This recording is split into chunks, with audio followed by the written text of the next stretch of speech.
The episode begins with the next set of players about to start their mini-games. We see a team led by a transgender woman named Hyunju, who has brought together a group of outcasts like herself. The team includes a guy named Yongsik, his kind elderly mother, a timid girl called Youngmi, and a shaman. Not long after, the game begins, and Hyunju's team starts with Dokji and manages to pass it after several tries. For the next game, Yongsik fails to hit the stone on the first try. However, he perfectly hits it on the second try. They also make it through the third minigame with the effort of the elderly mother. But during the fourth round, the arrogant shaman repeatedly fails to wrap the string around the top. She becomes anxious and starts rambling about how the gods have abandoned them. With time running out, an annoyed Hyunju slaps her, threatening to kill her before the gods can. This ignites a fire inside the shaman, and she ends up successfully wrapping the top and spinning it. In the final round, Hyunju must kick the sack 5 times, which she does with ease.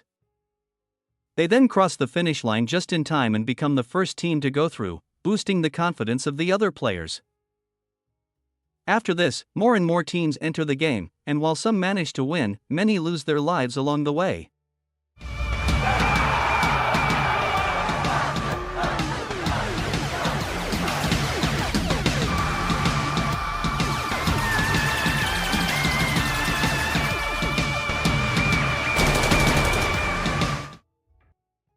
In the final round, the competition narrows down to 2 groups, Ji-hun's team and another set of random players. Soon enough, the final round kicks off, and Junhee begins the game by playing Dokji. She effortlessly completes the round on her first attempt. Next, it's Youngbei's turn, and he successfully finishes the flying stone on his first try as well. However, the most remarkable performance comes from the marine guy, Daeho. He plays Gongji with such speed and precision that his teammates are astounded.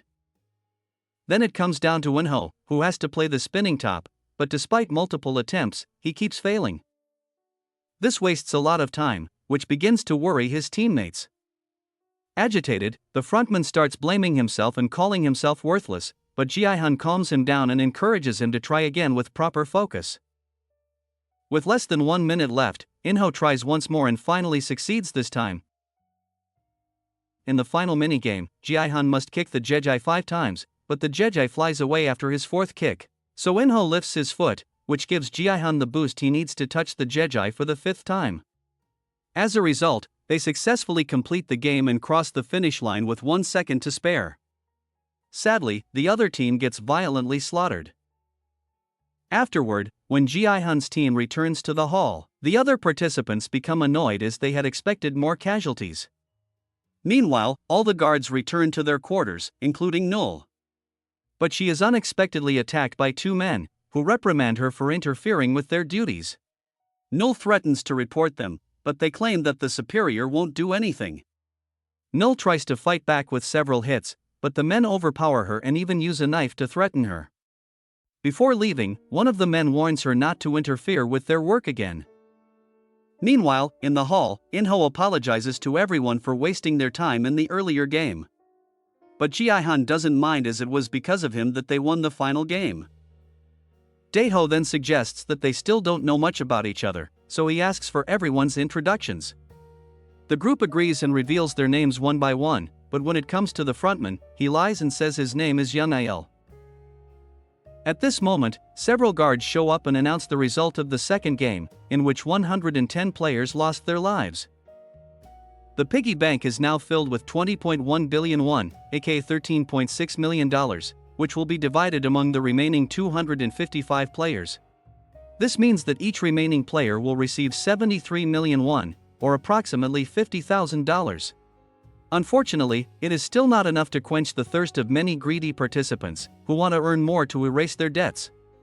The guard then announces that the money will continue to increase as there is an opportunity to participate in the upcoming games. But for now, another vote will be conducted to decide whether the remaining games should proceed or not. Upon hearing this, Hyunju's group discusses that they will all vote to leave. Youngsik's mother urges him not to be greedy and assures him that they will pay off his debts with their combined funds. She even invites her teammates to dinner at her house once they are all out. Ji-hun also urges his team to vote to leave, and they all agree unanimously. In-ho adds that he's had enough of this place and needs to be with his sick wife. Ji-hun then promises that once they get out, he will help all of them with their financial problems. Soon enough, the voting process begins, starting with player 001, In-ho, who votes to leave. Surprisingly, when it comes to Young-sik, he betrays his mother's trust and votes to stay. The players are then given a patch with an X or O to put on their green jumpsuits. Even Hyunju votes to stay, much to her team's surprise. Namju then bullies a young player and forces him to press on O. While some players vote to leave, it's clear that the majority still wants to continue playing and earn more money. Seeing this, an enraged Ji-hun steps into the middle, but In-ho speaks up first and scolds everyone for their greed. He points out how they've already earned so much, yet it's still not enough for them. An old man responds that they can't do anything with a mere 70 million since most of them are buried in billions in debt. All of a sudden, Youngmi starts crying and says she doesn't want to die and only wants to escape this wretched place. Another man then tells Youngmi that she's young and has no real problems, whereas most of them have families and responsibilities to look after. However, In-ho argues that if they die, it will all be for nothing, and their families will be destroyed. Despite this, the players remain reluctant to leave and are confident they can easily win these children's games. They begin loudly chanting one more game, and the decision to continue the deadly competition becomes nearly unanimous. When the voting concludes, it isn't even close this time, with 139 voting to continue and only 116 voting to leave. It turns out that even Young Bae went against his team's discussion and voted to stay, which deeply upsets his friends. Afterward, the players are provided with food and drinks before they rest for the night. Young-sik then apologizes to his mother for what he did. He confesses that he has 100 million won of extra debt and that if he doesn't pay it by next week, his creditors will kill him and sell his organs. He tries to reassure her, saying they will just play one more game and then leave. But his mom becomes emotional and asserts that if he dies, there will be no reason for her to stay at all. On the other hand, Young Bae hides from his team, feeling ashamed of his decision.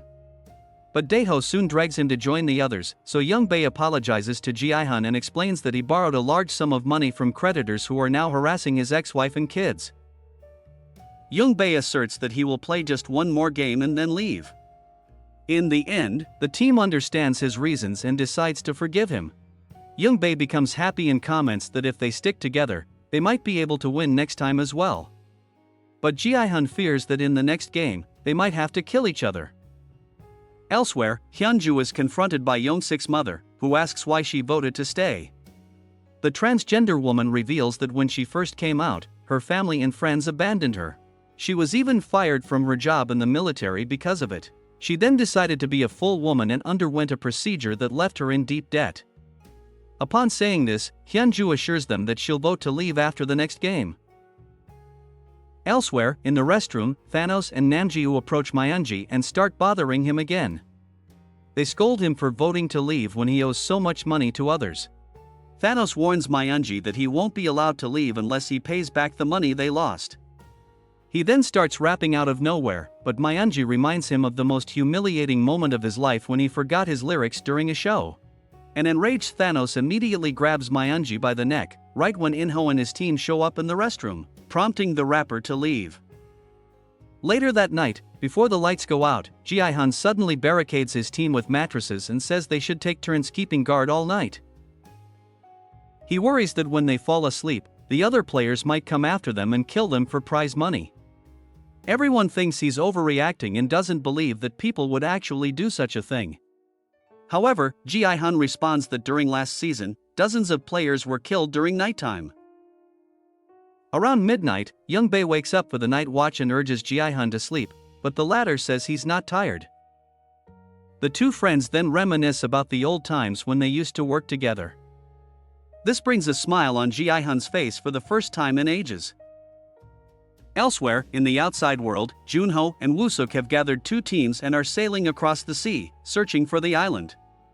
Captain Park leads one boat, while another team is led by a different captain. The next morning, a loud announcement wakes the participants early, informing them to prepare for the next game. Shortly after, they are taken to a large room with a rotating central platform. The next game is called Mingle, in which all the players must stand on the central platform. Once the game begins, music plays, and the platform starts to rotate.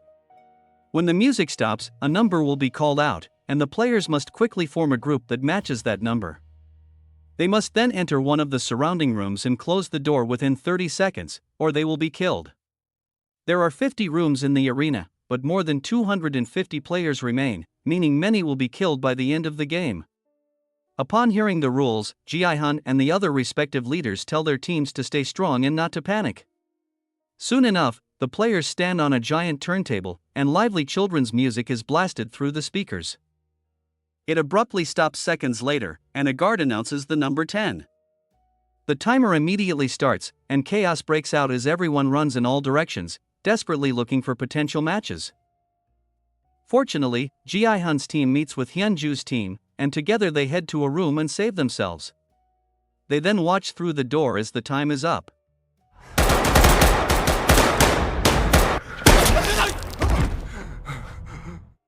The players who were unable to form a group are shot, and the bodies are placed inside coffins.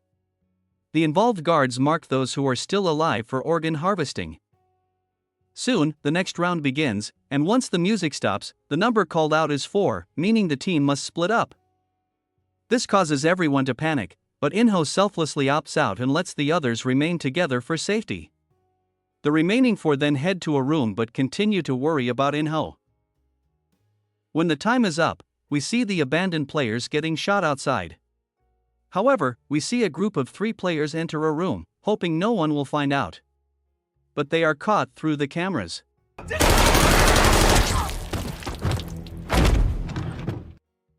Afterward, everyone exits the room, and Null spots the sick girl's father once again. Ji-hun, on the other hand, feels a sense of relief when he spots In-ho among the other players. Moments later, the next round begins, and once the rotation stops, only 3 players are ordered to pair up this time. Sadly, 2 players grab Young-sik amid the chaos and separate him from his mother. Fortunately, Ji-hun and In-ho grab the old woman just in time and drag her to a room. Once inside, they ask why she was alone and if her son had abandoned her. However, the woman responds with anger, telling them that her son isn't that kind of person, she simply got lost in the crowd, and he simply couldn't find her. Afterward, the survivors come out of the room, and Young-sik is overwhelmed with emotion when he sees his mother. He apologizes for not being there for her earlier and breaks down in tears. However, the old woman doesn't have any resentment and tells him not to blame himself. In the following round, the players are instructed to form a group of 6. Hyunju then brings together Youngmi, Junhee, Young-sik, his mother, and Daeho to form a team. But as they rush toward the room, Youngmi is knocked over by other players. Hyunju decides to save her, but Myunji suddenly arrives and closes the door, leaving the girl outside. A desperate Hyunju then watches in despair as Youngmi is left alone and shot by the guards. Afterward, an enraged Hyunju grabs Myunji and screams that it's his fault. However, the latter points out that he actually saved them. If Hyunju had run outside, both she and Youngmi would have died as there was no time left. This would leave only 5 people in the room, effectively resulting in their elimination. Later, the players gather for the final round, and the music begins to play. Soon, the music stops, and players are ordered to form a group of 2. This causes all hell to break loose, and the participants start fighting each other to secure a room. In-ho and Young-bae team up and run toward a room. Without any hesitation, In-ho pulls out the player who is already inside. But they are both surprised to discover that there is another man inside as well. This man obviously refuses to leave, but with the clock ticking down, In-ho acts quickly. He mercilessly breaks the man's neck, all while a stunned Young-bae watches in horror. Now, the 2 pass this round as the dead player isn't counted. With 3 games down, more than half the participants are dead, but 3 more brutal games are still remaining. Will our heroes continue to defy the odds? And will Junho and his team be able to find the island? Let's find out in our next recap. Thus, we reach the end of this film. Thanks for watching. You can like this video to support us. Don't forget to subscribe for more content. See you in the next video. Goodbye.